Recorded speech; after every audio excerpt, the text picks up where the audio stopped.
Do you want to introduce the podcast? It's bonus. Jace, there's no rules. Oh, fuck yeah, but I You've done it forgot the before. words. You've listened to me say the words probably 200 times in a row. Yeah. You can do this. Bland Gone Boys Good to welcome.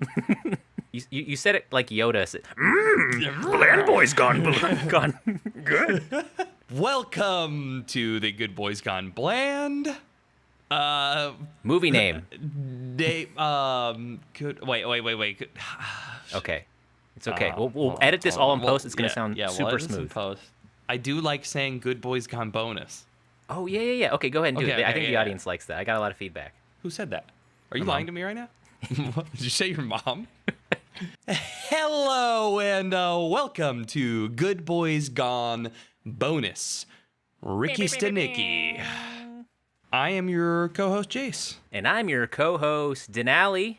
And welcome to the show. It's just us two. Well, it's not. Oh, hey, guys, it's Ryan. Hey, I'm here, guys. I love the movies. We've got our fourth podcast host with us. Hey, guys. That's Hey. that's Ryan's Kermit the Frog, Ricky I guess. Stanicky. Oh, right. Oh, hey, guys. Wait, sorry, I took all the voices. You want Ricky? Oh, hey guys, I'm up in Canada right now. I've got to go. Actually, have a good episode. To meet you, it is nice. Yeah, he hung up. Oh, don't go so soon, Miss Piggy. We've got a full ensemble today. Yeah, who else do you want? Peter. Lois. Hey guys. Hey, I don't know if I can get him to say something else. Brian. Oh, yeah. Brian. Okay, fuck it. This Yeah, is yeah. stupid. Okay. Welcome to our show. Ricky Stanicky, we watched it this week. Do you know what this movie is, guys? Because it came out last year on Amazon. All right. This was a streaming exclusive. It's a comedy. All right. If you haven't seen it, we're gonna spoil some stuff about this movie, dude.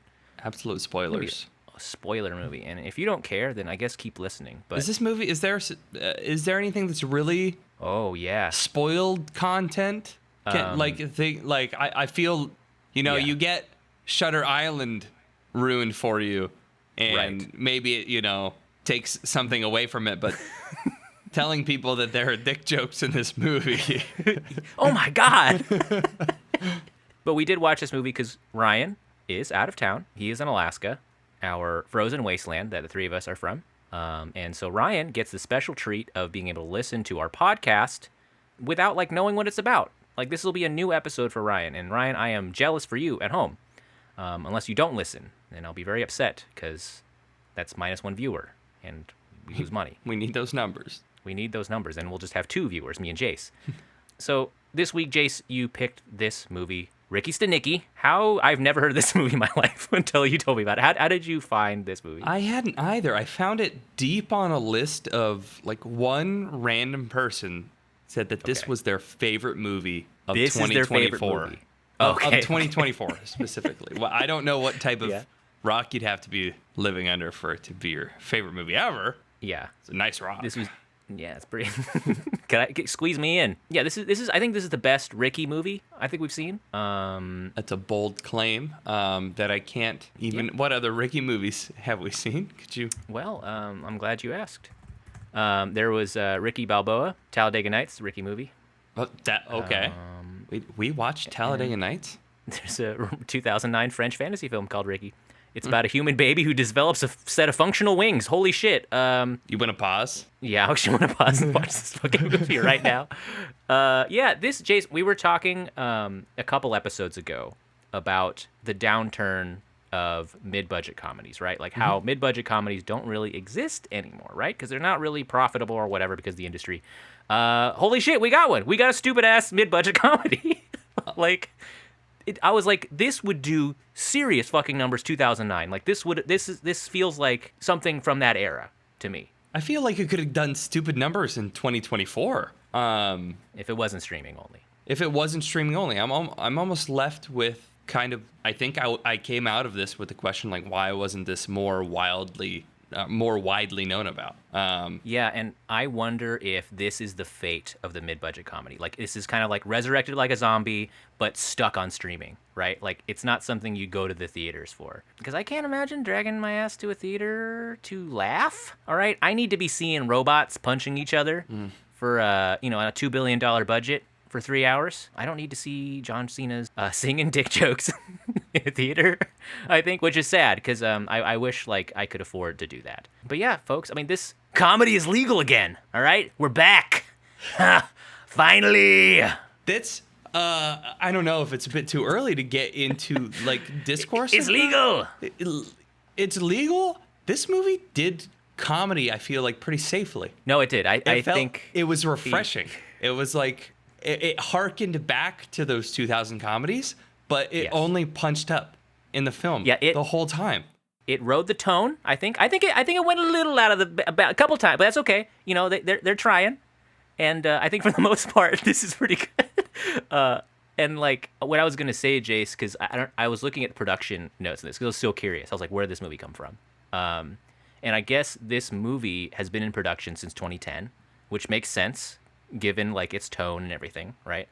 And this was on like the Hollywood blacklist. You ever heard the blacklist in Hollywood? Not. I'm imagining it's a you're a communist and you can't. No, it's the Hollywood blacklist now is kind of known as like unproduced scripts that are really, really good. This is like the list of like the stack of shit that they're like, oh my God, someone please make a movie of this. It's so good, but we need to find the right team. And some of the movies like we've watched on this podcast have been on that list. Gangster Squad was on the Hollywood blacklist.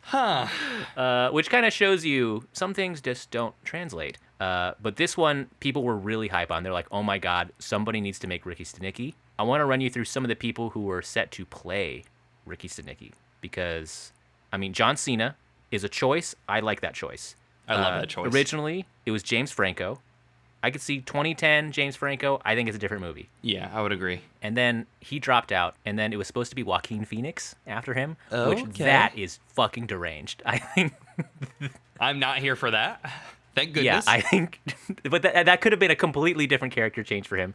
I think he could have gotten the Oscar. And then after that, it was Nick Cage, which I think could work. I wouldn't want 2010 Nick Cage, but I think post Pig, post Daddy Longlegs, I think I think I could use like a post Cage-assance resurgence version of him in this. But early 210, what do we? That's like we're looking at like Knowing. We're looking at Ghost Rider 2 era Nick Cage. What was it? He was in Kick-Ass, right? Okay. Yeah, I agree. Post Cage-assance, because this character is supposed to be a little sad. I think he's supposed to be like a washed-up actor. I feel like Nick Cage can play that in a way that's really funny. Yeah. And someone who's like kind of deranged. Do you want to? I mean, Jace, this is your pick, dog. Sure. Do you want to tell her, like, because I'm assuming some people are going to be listening in and they're like, what the fuck is going on right now? Yeah. What's going on? Yeah. Enlighten us. This movie follows the childhood kind of joke of the girlfriend in Canada or the friend in Canada. She goes to a different school. 3 friends get in trouble and they make up an alter ego, Ricky Stanicky, who they blame everything on. Anytime there's a problem throughout their life or they need an excuse to go do something, Ricky Stanicky is at fault. And these 3 friends become adults. One of them has a very pregnant wife, and they fly to Atlantic City while she is a few weeks away from giving birth because they get tickets to a concert. And it's a Mark Ribier concert. I don't know. It doesn't make any sense. And they say they go through the hoops of lying and saying that Ricky Stanicky has second ball cancer because he's already had ball cancer once. Luckily, everyone in their family except the mother-in-law is just a terrible, terrible idiot, it would seem. So Zach Efron, Andrew Santino, and Jermaine Fowler playing these 3 friends go to Atlantic City, and they meet a down-on-their-luck actor named Rod, who does dick joke Weird Al songs, kind of, I guess. And they find out after a night of partying that the wife has given birth. They fly back, and they need to hire John Cena to pretend to be Ricky Stanicky in their lives. And I think from there, it just kind of goes crazy. Probably leave it at that. That is, I think that's exactly. And when you were talking about Ricky Stanicky as a concept, like it's someone's name you give when you're in trouble, right? And we kind of had the same thing. And I'll bleep out his last name, but Chris was a name that we would give all the time in high school.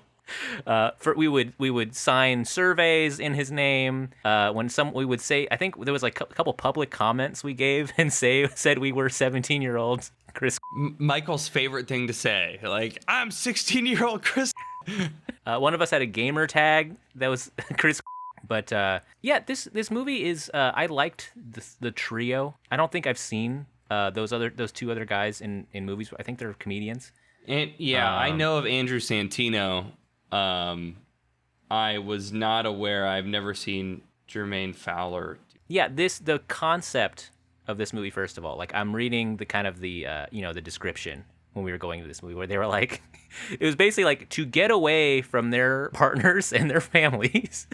They use Ricky Stanicky to go partying, basically go to Atlantic City. And I understand Atlantic City is like East Coast shitty version of Vegas. Is that what that is? That's what I've gleaned, but I have no idea. I'm okay. I know nothing about this place. I've heard people talk about it, and I look at it and I'm like, this looks like what I got from Vegas. Like this looks just bad and a place that is my hell, I think. But yeah, like I like the flashback scene in the beginning. You get these three kids. It's 1999, which scared the shit out of me because normally when you get flashback scenes, it's the 80s or 70s. Oh yeah. Now we're looking at just literally our childhoods. Mm-hmm.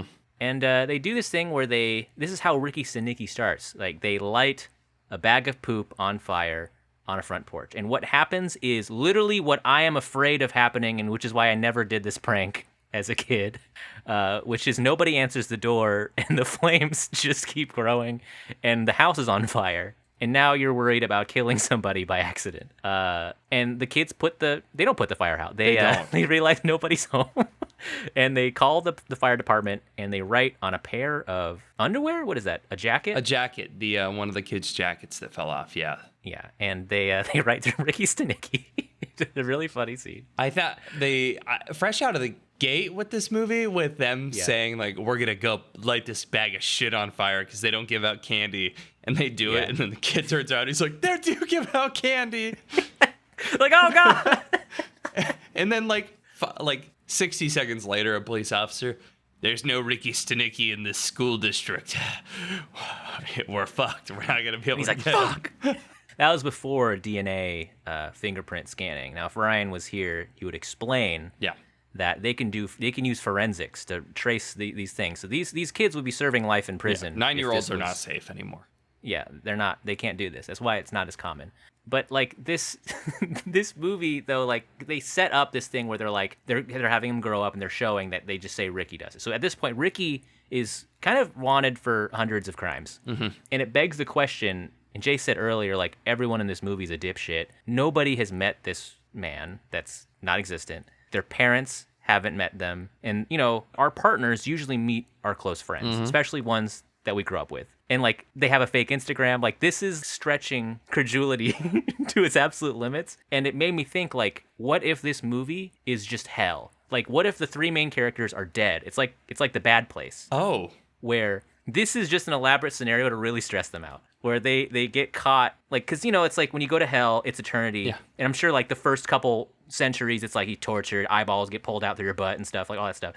But then they're like, what if we made it seem really real and just put them in like really fucking high stress scenarios? Get them in a lie and just make it get worse and worse and worse, which is basically the plot of The Good Place. And yeah, I can see how that would be, the continuing increase in elaborate ploys that they need to do for maintaining this lie would just reach epic proportions. I don't know. Yeah. For me, like, I have a lot of anxiety, so I try as best as I can to not lie. Right, yeah. Like, I think I'm, like, pretty okay at pretending things, but it stresses me the fuck out.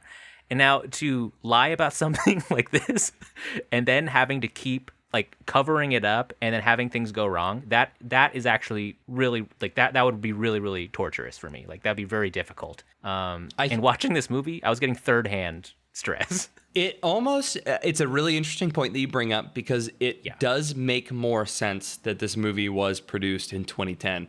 And it's an interesting thing for them to have to kind of now, like that was the burgeoning of social media when it was going to come out. And we've gotten so much further along that faking the digital blueprint for an entire person that you talk about multiple times a year to your partner is insanity. And then who's following Ricky Stanicky on Instagram? Well, you can pay for some fake followers, so that's, that's okay. True. And then you're taking photos, the group photos on Instagram and shit, and he's not in there. And also, like, he's not pictured in any of these photos on Instagram either. He's a photographer. I mean, it's a different era. I think having this set in 2010 really makes sense. And if this did come out in 2010, I think they could just keep the fact that, like, yes, these guys are like, haha, I'm skipping out on my wife and husband and people who love me to go party, and haha, isn't that so funny? But what they did to kind of do like a little more modern spin, though, is that they're like, oh, but these guys are actually pieces of shit for doing this. And one of them is doing it as a trauma response, which I thought was an interesting take. Yeah. The I guess I'm in full agreement. I think they themselves understand that they're pieces of shit. And I did like that the movie was, there's one thing I think that I've heard you say a few times, like say that they're skipping out on, they're like doing it in every single imaginable facet of their lives. Like they're the golfing, going to golf with Ricky Stanicky, which comes up later at the end of the movie.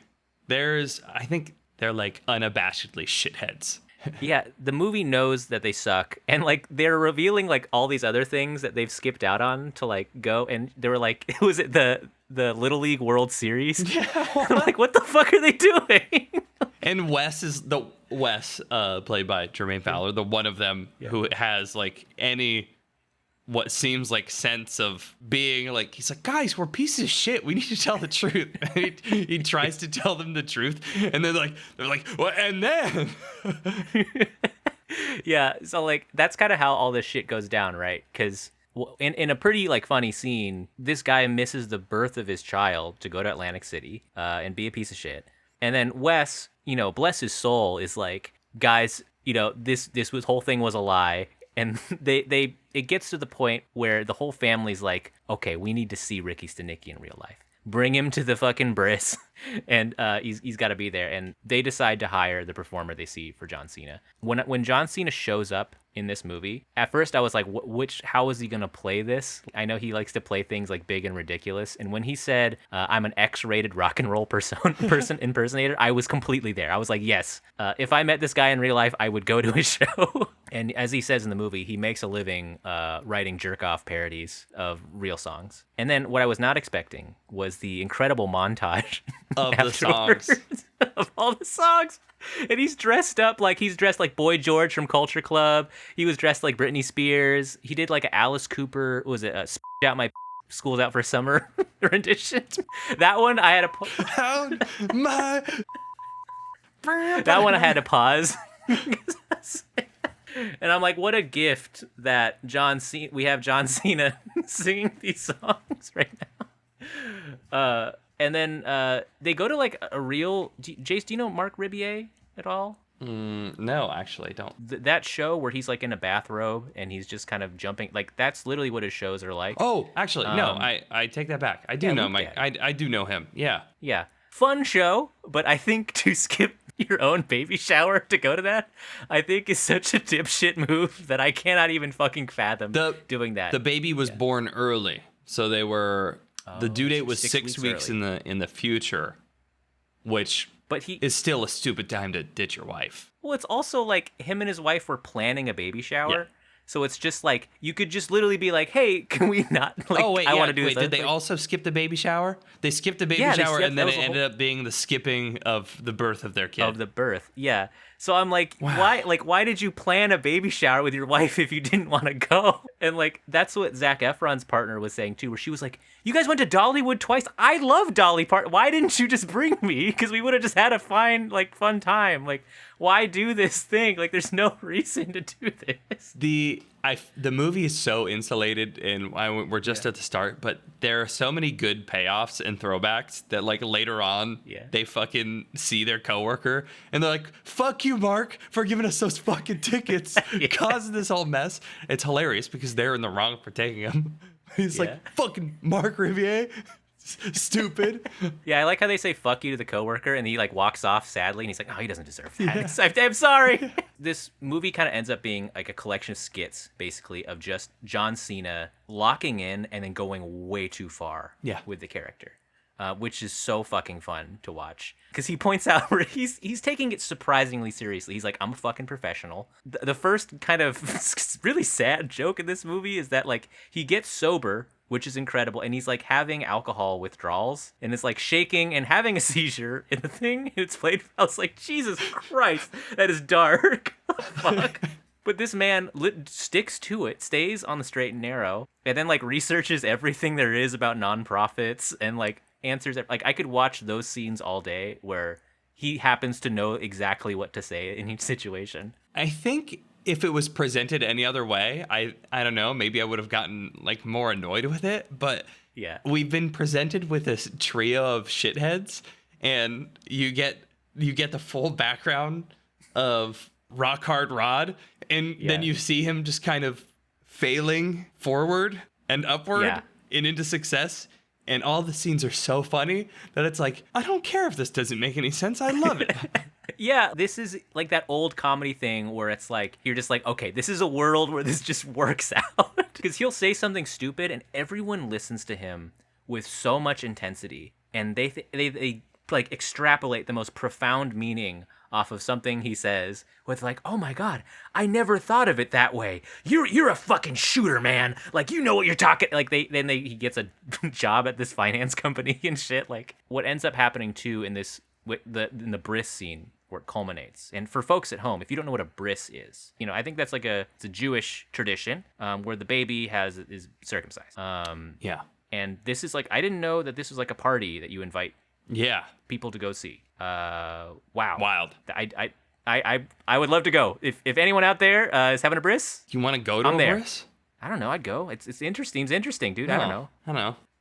What ends up happening at this bris, though, what I should say, is that there's a Red Robin guy that shows up from the commercials, like a guy. Is that an actual like guy from the Red Robin commercials, or? I think it's okay. This movie has actual native like sponsorship. Yeah.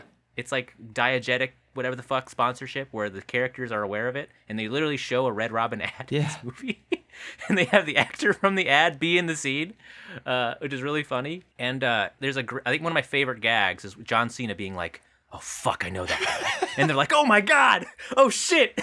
they go through like incredible amounts of trouble to get rid of the Red Robin guy, which ends up drugging the rabbi who's going to perform the circumcision on this guy's baby. Send him into and a then K-hole. John Cena drugs him with ketamine, which is a fucking insane scene. And then John Cena comes back and being like, "I found out how I know that guy. I've seen him on a Red Robin commercial." And they're like, "You don't know that guy?" And he's like, No. I've seen him on TV. That's a really funny gag. And the way they drug him with ketamine is, I think, another, like, there's no way. They're like tossing him peanuts. And the third one, they're going to toss him a ketamine? Yeah, they're like, "Hey, we're playing a game where if you catch 3 peanuts in your mouth, all of us have to give you $20. Which is extremely suspicious to begin with. I think it's hilarious. Yeah. I think the correct target for that at a party is the guy who is so high on his own supply of being in an Arby's commercial, because he needs $20. Dude, some of those commercials pay a lot. Yeah, they pay a lot, especially speaking role in a commercial. Get that shit on syndication. Like, that guy might be rolling in it. Okay, maybe that guy doesn't need $60. Maybe. Yeah, dude, maybe. But I think he wants to win because he's full of himself. He seemed like he needed some friends, like actual friends. I think validation. It's lonely at the top, dude. When you're that famous, like I can kind of speak from experience. Like, I've done a lot of extra work, and like, being there, I'm not really sure who's my real friend or not. Yeah. And like, that's why I have you guys. Like, you've known me from before. Yeah. And I know you guys aren't doing this just because of like my connections and like what I offer professionally. That's true. But I think if someone's throwing peanuts in my mouth and one of them is a ketamine pill, I'm going to notice that that is not a peanut. But then the rabbi intercepts another fucking insane thing to do.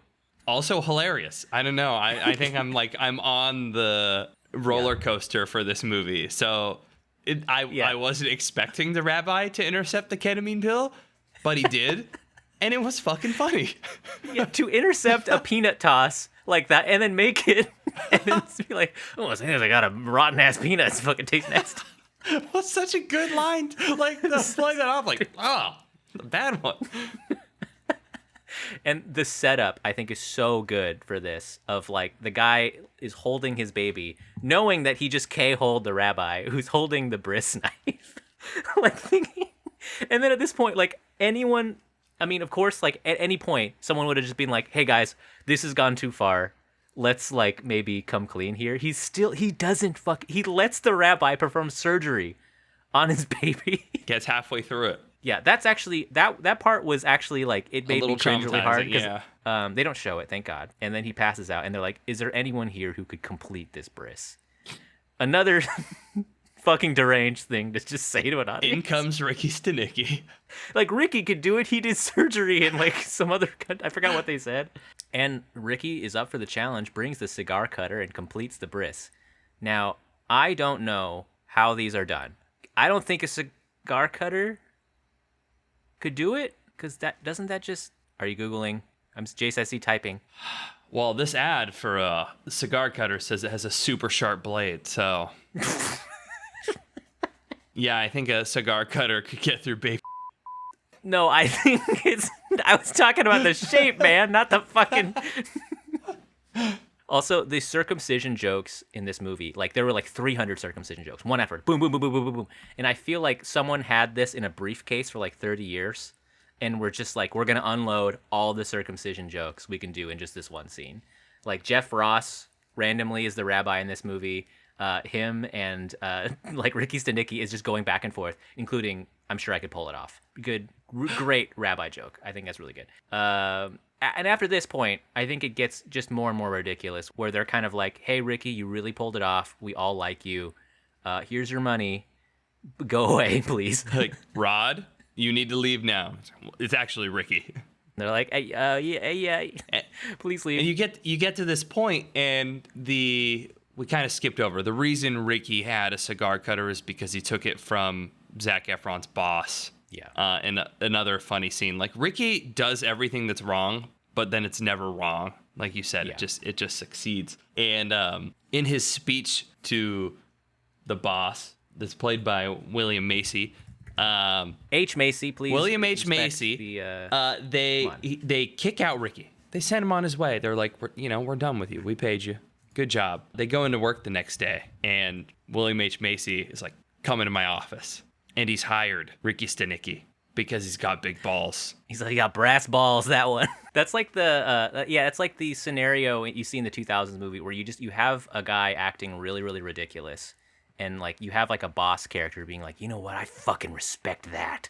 Like, it's some kind of like strange dream scenario where you just keep saying things and people just keep reacting in the best possible way to align yourselves. The whole of the work situations, my favorite was they're pitching ideas. The company that they work for is going to go through this big merger, and Zach Efron, I think, puts Ricky Stanicky on the spot because he wants to get him fired. He wants him out of their lives. They're right now they're having a very real potential of their lives and their families finding out about him, which would ruin the whole Ricky Stanicky joke. And John Cena stands up and gives this wholehearted yet bullshit answer about how this merger is going to go through. And then turns across the table after things somehow go his way. And he's like, yeah, fuck you, John. And William H. Macy's like, what did you just say? John Cena says, nothing. I just said, fuck you, John. And then William H. Macy's like, yeah, fuck you, John. And that's like literally like the movie encapsulated, where it's just like everyone is in an improv scenario and they're all just like, yeah. And they just go along. Everyone yes ands everything that John Cena says in this movie. And I'm like, I wonder how much of this was scripted too. Like just he says so much just wild ass out of pocket shit in this movie. That people just react to it in great ways. And I really like John Cena. I think he made me laugh pretty much in every scene. And like Zach Efron, I've been saying this for a while. I think he's got good comedy chops. Here he's like pretty much a straight man the whole time. But I think like his reactions or his like kind of being like trying to just stabilize the scene, I think is really underrated in this movie. And I think the final nightmare scenario happens that kind of unravels everything. Yeah, the merger is going to occur, and Zac Efron's partner, who is a reporter who previously reported on a goose sitting on a golf ball, was given the green light, she says to Zach, to report on MSNBC's Hero of the Week. And they're going to do the story on Ricky Stanicky. It's the partner telling Zach, kind of ribbing him that she knows that Ricky Stanicky's fake. And you come to find out then that Ricky got interviewed, and they're going to play this at the merger, but it's actually going to be this terrible unfurling of Ricky Stanicky being this fake guy. And they do that. They say that Ricky Stanicky is a fake, and his name is Rod. And they show the video of the two dogs boning missionary style with black bars over their eyes. That is so fucking out of pocket, where they were like, this next scene of what he used to do as a job may be disturbing to some viewers. Oh my God. And it's just, he tells this like, I don't know, you get to the end of this and you have no idea how it's going to play out. And then it's Rob, I feel like, talking about how these three guys gave him meaning and how he's overcome adversity to be in this position. And everybody in the room eats it up. And like, they fucking clap, dude. This is the ultimate, like, thank God John Cena was in that room and used his yes and powers to hypnotize everybody in the audience. Because even if I was completely detached from the situation, I would not clap. Like, I'd be fucking horrified. And also, like, dude, I would divorce Zac Efron over this shit. Oh, like, yeah. Holy shit. Yeah. Dude, if you found out your partner lied to you like 50 times in a row, like left you, canceled plans just to go to like fucking, what was it, the Tiny Train Museum? Like, other shit. That sounds kind of cool to go to. Like, that's so unforgivable. And like the way he saves it, right, was like John Cena had happened to get like an iPhone recording of him saying, "Oh, she's the best thing that happened to me. I love, my partner." And she's like, "And this made me stay." And I was like, how little do you say that to your partner that like one compliment was able to turn it all, or like, I don't know. Redeemable. Dude, I don't know. And then the other guy, where she was like, "You're sleeping in a tent outside for 6 months." It's a pretty funny punishment, but also like, dude, you missed the birth of your child to go to fucking that. I don't know, like that, to me, this movie has to exist within its own logic frameworks, because that is just so fucking far out of line. Like, even Wes's character, who tried to come clean, wasn't he just like making up a bunch of shit about like personal shit, how they used to date, and just other like just deeply personal shit. We skipped over the Bible. Yeah, the reason that they were able to get Ricky Stanicky created to teach Rod how to be Ricky Stanicky is they had a compendium of almost all the lies that they've ever told about Ricky Stanicky, which goes back. I mean, they said it. It's like, we've only ever told one lie.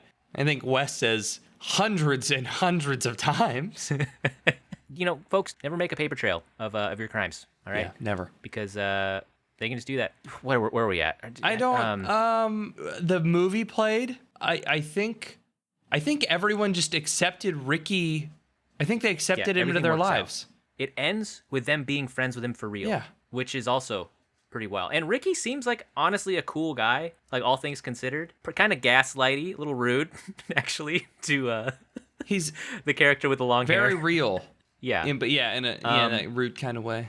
This movie is almost 2 hours long. It is? Yeah, this is a long comedy. I think that's my biggest criticism, is that I think, it's an hour 54. That's too long for a comedy, guys. However, I will say there was no dip in this movie. There was no like, where there's like, they stopped doing jokes. Yeah. It was kind of jokes one after another. I was starting to get a little fatigued. I think third act, I was like, I think this is there's a lot of stuff. John Cena meter. We haven't seen a John Cena movie before, I don't think, yet. How do you think he was in this? If we were doing a hypothetical John Cena. Well, John Cena. I think I do not see John Cena as a serious actor. You don't see him at all. Yeah. You can't see him. Viewers at home, you're not going to be able to see me while I'm giving this portion of my speech. He's doing the face thing. Yep, it's trademarked, so it's probably good you don't see it. I don't think he knows. I feel like he knows his ability and his repertoire as an actor, and he's signing up for comedy roles. And I think I've seen one or two movies before of John Cena, but this one really, like, I think there was enough variety in there that the acting wasn't stale. It didn't seem like he's not like Rock-esque. I'm going to give him points on the John Cena meter because of our probably second most prolific wrestler turned actor. I think he's got a bit more depth. And I think it was funny watching him play an actor as an actor in the movie acting. He didn't do it's a lot of work. He didn't do the thing. And I think that's good that he didn't. You do? Because, it'd be like The Rock kind of doing the people's eyebrow, in The Scorpion King. People like, all right, come on, Yeah, I think if we were in a John Cena, I haven't seen enough of the other movies, I would attribute a point to the meter to making fun of the "you can't see me" thing. Oh, because I think he knows it's his thing. I think people think it's funny, and they really backed him on it. And I think he could take the piss. He's a good piss taker. Yeah. In the grand tapestry of WWE turned actors, like you got Dwayne Johnson, Dave Bautista, John Cena, Steve Austin. Like it's kind of fucked up of me Rowdy to not Piper. Say Dave Bautista. Dave Bautista's up there too. He's is WWE like the greatest acting school of all time? Because the hit rate is kind of incredible. Should we just have actors just do like a season at WWE? I don't think one season's not enough. They'll have to do it for a while. And something else that's going to go on the meter. It's absolutely friggin' yoked. I don't think of course. They didn't really play it up at all. They didn't really, but it's a little disconcerting to me to see somebody that large and that muscular and then not have like large and muscular. Yeah. I think it's interesting because sometimes guys are that ripped. Like sometimes you just meet somebody who's that fucking jacked. And you're just kind of like, oh, because I'm not. Sometimes I meet a jacked person, I'm not like, whoa, you're a fucking muscle monster. Like I'm not, I kind of just, you kind of just do it. And I think it adds to his character that he's randomly fucking huge, and he's a little imposing. Yeah. Like it kind of adds because he has a lot of braggadociousness. He seems like an action hero star, but it is kind of hard to believe where there's two guys who he's really afraid of, and he looks like John Cena. John Cena meter, dude. I think volume is high. All right, this is his first lead role movie, and I'm glad he snatched it. I saw him in Suicide Squad. He's funny in that. I think he's playing into his comedic strengths. You got him singing. You got him dressed up. He's kind of doing like a drag-esque performance too, where he's kind of just like really going into these big theatrics and doing these covers. It's really fun, and like I wish I was a fly on the wall of him doing these performances. I wish they just like released him out on YouTube because they're really ridiculous.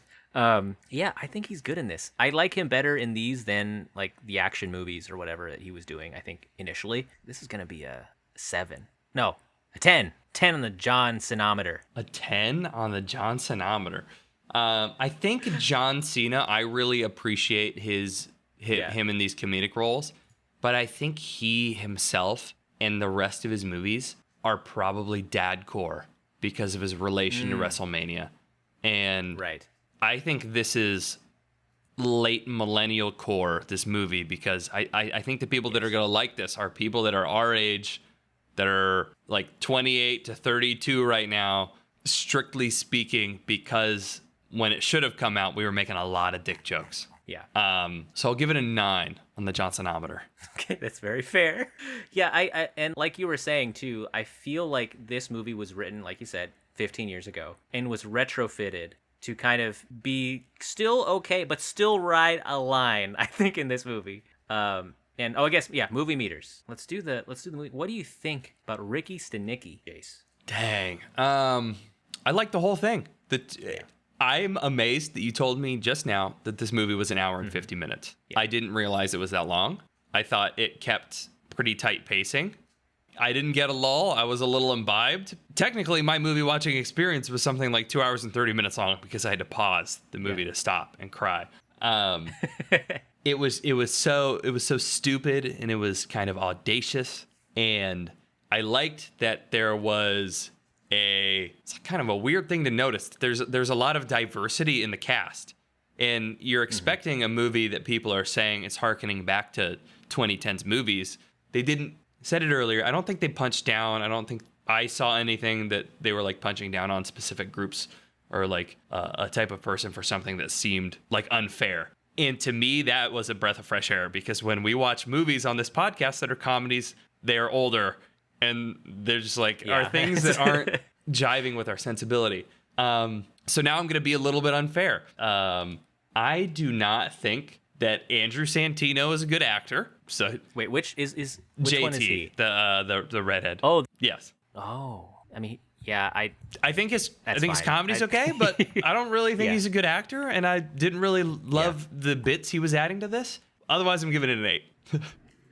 How do I feel? Okay, so to begin with, I thought this movie was very funny. I laughed a lot in this movie. I don't think necessarily it's like a good, like technically a good movie. Like, agreed. I think 100% agreed. Like the way it's like it's a deeply stupid movie. Like it's not like a good movie. But then like what am I doing if I'm judging it off those metrics? It's not. It's like very hard. It's not Coppola, or something. Yeah, not a Godfather. I think you normally. What's the name? Francis Ford Coppola. Yeah, no, Coppola. It's not that. It's not that, dude. It's not a Dracula. Yeah. All right. But yeah, there was parts of this movie that I think, one, I say this all the time, I'm a pacing guy, all right? I think the pacing kind of skipped a little bit. It's a little bit uneven, but I think for the most part the comedic pacing's pretty tight. Like again, 90-minute cut out of this, I think this would be fucking perfect. Like this would be a really, really tight comedy.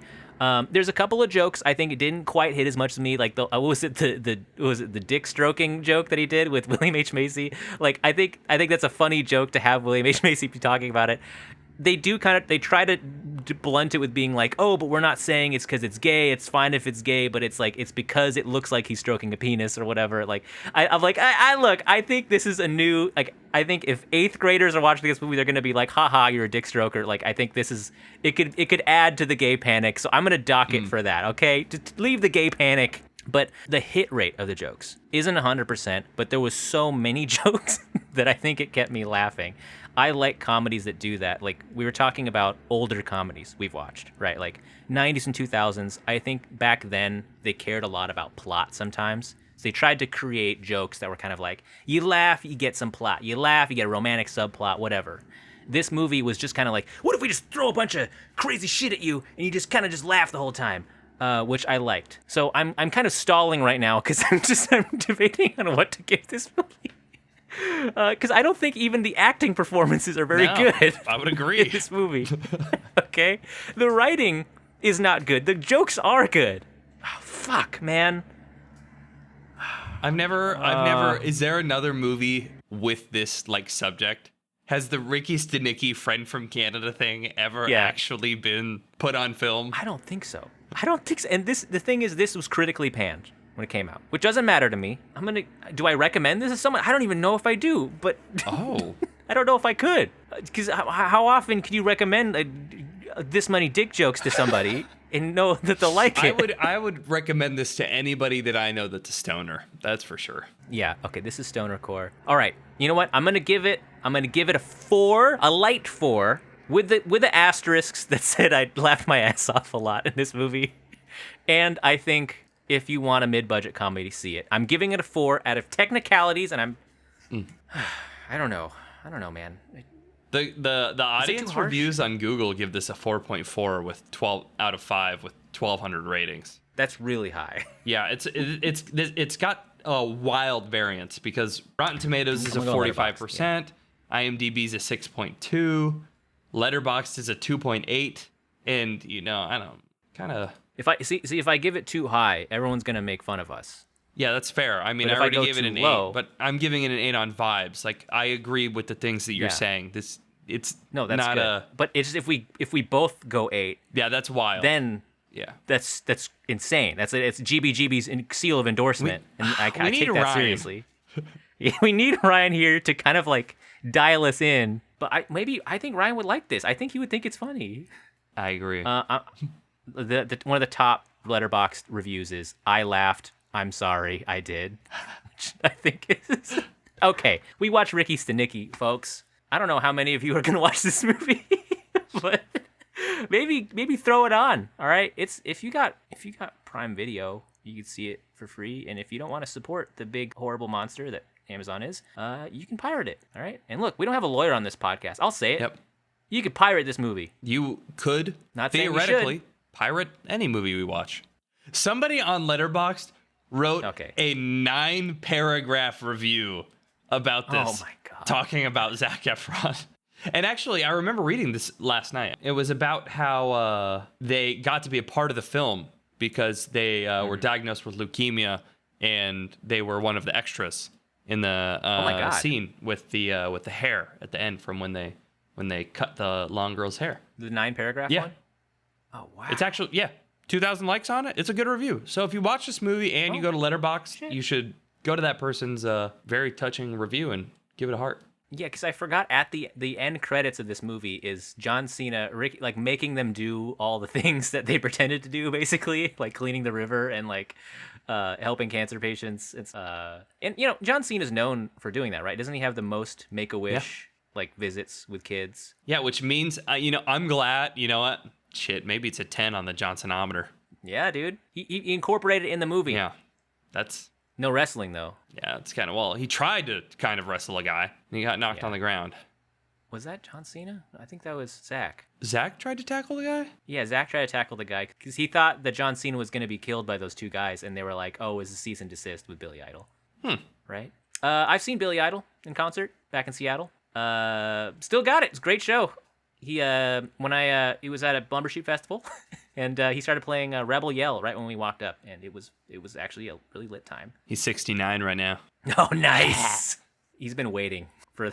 Okay, folks, let us know what you think about Ricky Stanicky. Let us know what you think about the cat season. This was a little cat season reprieve. Yeah. Done a couple of bonuses. It's coming, guys. Don't worry. Okay, just the GBGBs are a little busy right now. A lot of shit's happening. Coordinating schedules is hard as an adult.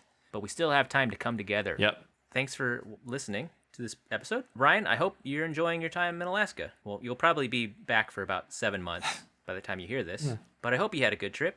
And I hope we're on to a next great season by now. Maybe vampires. Maybe an alien season. Or maybe we're just watching whatever we want. And that's okay.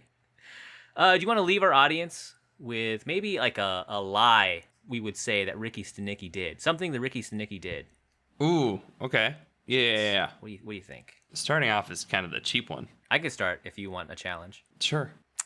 The trip was for Ricky's elephant birthday, where he surgically removed its growth located on the penis for charity because it makes legal sense to charitably circumcise elephants.